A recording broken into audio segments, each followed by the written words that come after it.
Now, she certainly paid you, and I've got records of money changing hands. Was it cash you paid, or did you pay by some other transfer?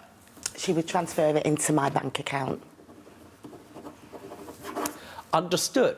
But I have no sense in which there was any written understanding of the rules and regulations of the house. Now, there's another question which may not seem relevant to you, but is terribly important. Would Mum be allowed to come into your bedroom? Yes.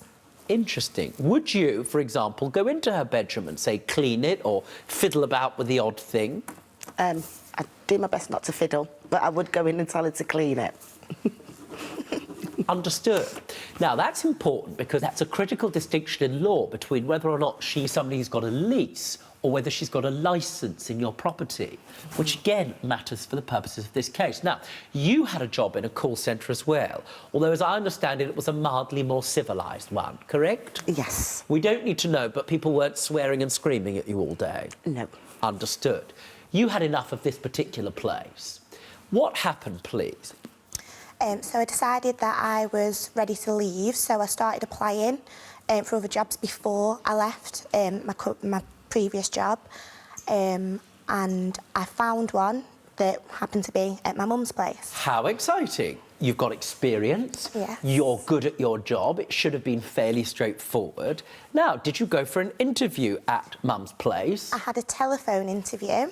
Was there, and let me ask you, did they give you any indication of how that interview went? Yeah, it went very successfully, and they wanted me for a face-to-face interview that day.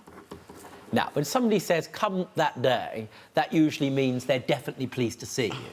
Yes. I perhaps need to put that in a different way, but you understand. The point is this, Dee. Were you aware that your daughter was applying to the same workplace? I wasn't aware that she was applying. She made me aware once she'd had the telephone interview. She'd sent me a text message, I was at work, to say that I might have an interview at your place. Now, you knew she was desperately unhappy at the very difficult workplace she was in. I did. That she would have been in financial difficulty, providing you with the £150 you are entitled to and want. So you would have done nothing to have stood in the way of her getting a job in a happier work environment, would you, Dee? Well, she wouldn't have had any difficulty paying because she was still actually employed at the previous job. Unhappily, though, correct? Unhappily, yeah. She applied... Listen to the question, Mum. Because we sometimes do naughty things without intending it. Point is, Portia made an application. She told you she'd applied. Listen to the question, Mum.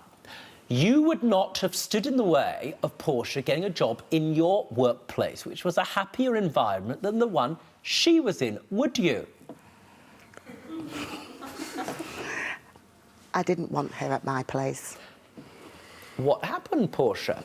So I received a call from the agency saying that they couldn't get me in for an interview because my mother has objected to me working there, and that I would need to discuss it with her further before they proceed. Now, Mum, why would you have objected? I just didn't want to be working with her, as well as living with her and working with her. I could see just so many things going wrong down the line. It was better that she found a job elsewhere. Well, it's not just that, Dee. Had it just been that, you know, working in the same place and living under the same roof and people needing understandable space, that, I have to tell you, would be problematic in of itself, because you would probably be working in different sections, correct? Correct. That's fine. It wasn't just that. Dee, you take your job extremely responsibly, correct? I do. Employee of the month-tastic, are you, correct?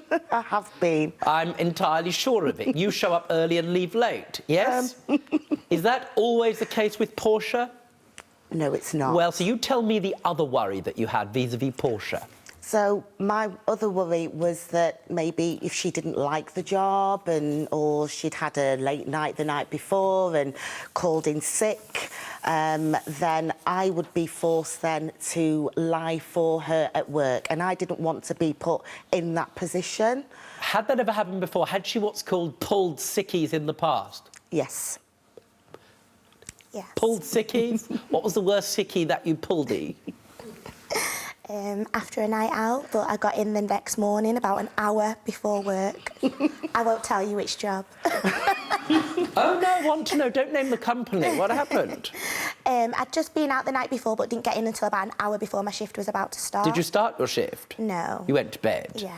Well, it's probably for the best if you were taking customer services call. Yeah. Could you imagine? I'm very upset. My thing is not working. What do you want? I've been up all night. Actually, that rather might work, don't you think? Rather good if you called a call centre and said, I think I've got problems, and they said, you think you've got problems? Let me tell you about mine. For more Judge Rinder cases, click here. And if you've got a legal issue of your own, get in touch with us by clicking over here.